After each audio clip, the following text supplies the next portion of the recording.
Welcome to your Get That Nugget for GCSE Science. Today we will be concentrating on giving you a framework to answer physics style of questions. This session is to complement your lessons with your teachers, not to replace them in any way. So this one is on the unit energy and some common energy questions that you might be asked. The first thing that you could be asked about is all about energy transfers, and that's knowing your stores of energy and knowing which one we're going from and to. So the first one here is we've got describe the energy transfers in a wind turbine. So we need to be able to know all of our energy stores in order to be able to do this. There are 8 energy stores. We've got chemical, that's found in things like food, petrol, wood, kinetic, which is moving. We've got gravitational potential energy. We've also then got elastic potential energy. We've got electrostatic, which is between positive and negative. We've got magnetic. We've got thermal, or sometimes called internal. And we've also got nuclear. So those are the ones we've got there. The ones, I don't want to say that some are more common, but chemical and kinetic are quite common. Gravitational potential energy is quite common. Thermal is quite common. But any of these could come up and you need to make sure you know all of them. There are some like funky rhymes to try and remember them. If you put these in order, they can like spell things, or you can say something. But I find it easier just to remember them and use them and revise them. So I'm going to try and leave those all in view. Describe the energy transfers in a wind turbine. So a wind turbine has a motor, and that motor spins. So obviously the whole thing we want is the wind turbine to spin. If we're spinning, it's movement. So we're trying to generate kinetic energy, and it's coming from the battery within the wind turbine, and batteries have a store of chemical. So I'm going to put in here brackets battery. It can also come from like food, like I said, petrol, stuff like that, but that's that one. So what happens then is the store of energy in the battery decreases because we're using it. So that is chemical. So the chemical energy decreases. Now you can quite often see these as gap fills, and you'll have to pick which one, and you don't want to get them the wrong way round. So the chemical energy is decreasing because we're using that. And then we're generating kinetic energy, so the kinetic energy increases. And that is all we need. Let's do another one. Describe the energy transfers in a bungee jumper. Well, if we put ourselves in that situation, a bungee jumper is obviously high up, and then they're going to jump down. So if we're high up, then we've got lots of gravitational potential energy. The higher we are, the more we've got of this. So in this one there, if we're falling down, then the gravitational potential energy is decreasing. So gravitational potential energy decreases. And if we're falling down and we're falling down and falling down, then it's kinetic that's increasing, isn't it? Because we're starting to move. We've gone from standing still at the top of a cliff or whatever to moving down. So decreases and kinetic increases. See what I mean about some of them being a little bit more common. 3, describe the energy transfers in a cyclist speeding up. So again, if he's speeding up, then we're talking about kinetic energy. That is again increasing. But what's the initial energy store that we are taking it from? And that is going to be in the cyclist, and the cyclist is going to have had breakfast or lunch or dinner before he goes or she goes or they go for their ride. So it's the chemical energy they're using. So chemical energy decreases and kinetic increases. So I tried to pick some common examples and to give you some help. But as long as you remember your stores of energy, and then you're remembering that the one that you start with is going to be decreasing, and the one that you are using is therefore going to be increasing. There are also the pathways. If you're going from one to another, you're going to use a pathway, and you will need to know those as well. But question 4 now is about efficiency. When we talk a lot about energy, efficiency questions come up quite a bit. How can you increase the energy efficiency of a roller coaster so it can go faster? So obviously a roller coaster is going to be very similar to the bungee jumper. It starts up nice and high, and then you sort of start falling, and then obviously it does use a battery or some kind of electrical source to go up and down and spin around. But the whole point there is you've got energy going from one place to another. Now, unfortunately, when that happens, it's not a 100% efficient process.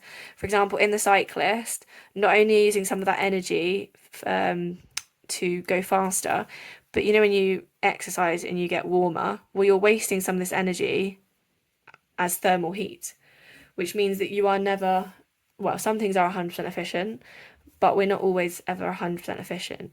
So how can we increase that?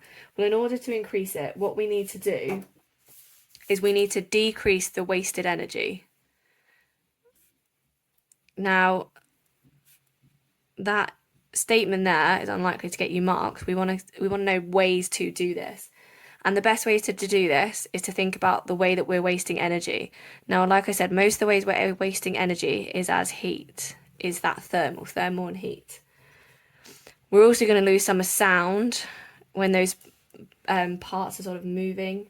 Now, sound isn't an energy store, but is still part of the energy. So ways to think about heat then. If we're thinking about like moving parts, we want to make sure that they're moving as efficiently as possible. So what we can do then is we can reduce friction, perhaps by using lubrication, but we want to reduce friction. We can also reduce sound as well, so we can reduce sound produced. If we were thinking about heat as well, we could also use insulation. Wouldn't always work in situations, but there we go. And another one as well is we can reduce electrical resistance. I'm just going to put that over here. And the more efficient we are, then we can reach a much higher speed. And if we can reach a higher speed, then we've got much happier customers on our roller coaster. Reduce electric resistance. Yeah, so that's how we can achieve sort of higher speeds, more top speeds, is if we can reduce the wasted energy. Next one then is, again, still continuing on with efficiency. We've got a bit of calculate here and also explaining it. So we've got a 30W light bulb. Remember, we've always got to remember our units. So the W stands for watts. So this is a 30 watt light bulb, uses 600 J, so electrical energy. So the unit for energy is joules in a certain period of time. In that time, it produces 450 joules of light energy. The rest of the energy is wasted. How much is wasted and where does the wasted energy go? So, how much is wasted? Let's start working this out then. How much energy is wasted? So, 600 joules of energy goes into my light bulb. 450 comes out as light. What have we got left over? Well, 600 minus 450, we've got 150 wasted then, haven't we? So, we've got 150 joules wasted. Where does that wasted energy go? Think about your light bulb. Why can you not replace them after they've been on for a long time unless they're LED bulbs? It's because they get hot, don't they? They get warm. So wasted energy is heat. And we use this word when heat goes into the environment. We say it dissipates. So wasted energy, in this case I'm saying the form of heat in brackets, dissipates into surroundings. I ran out of room there a little bit. So we use that fancy word dissipates. It just means it goes out into the environment. Most wasted energy is wasted as heat, or thermal is the better word there, thermal, but that's where it goes. Now we need to calculate the efficiency of the light bulb. Efficiency has an equation, and if we're doing efficiency as a percentage, then we want the useful energy divided by the total energy, and then we can times it by 100 to make it a percentage. So the useful in this case was 450. The total in was 600. So 450 over 600 is 0.75. And then times it by 100 to make it a percentage, and we get 75% efficient. Not too shabby. So you need to know the equation, pull out your numbers, make sure they're in the right units, put it into your calculator that you take into every science exam, and you get your answer there. The last one we've got here is explain why leaving your TV on standby mode rather than turning it off is bad for the environment when the UK produces most of its electricity from fossil fuels.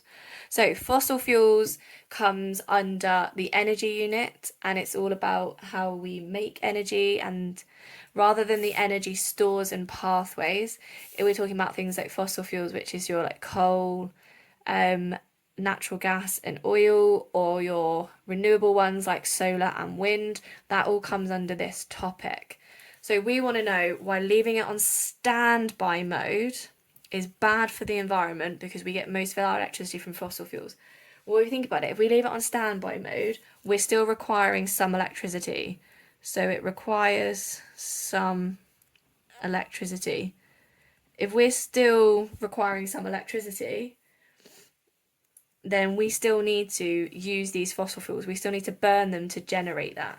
So if we're requiring some electricity, we still need to burn fossil fuels, which I'm just going to put as FF for fossil fuels up here.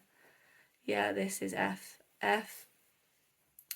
Now, why is that bad for the environment though? How do I link these now? We know the standby is going to require some electricity. We know because we've said here that we're generating fossil fuels, so we're still going to need to burn fossil fuels, more so than if we turned it off at the wall. Why is it bad? What does that release into the environment that's bad for the environment? And this is bad as it releases more CO2 than if it was off and not needing electricity. And that's how to link those in that question. It's a slightly harder question, and linking them can be quite challenging. So that's the energy questions there for you. I've got a couple of questions for you to do yourself. There are 4 questions here. And remember, like always, have a go at them and then take them for feedback to your teacher to discuss.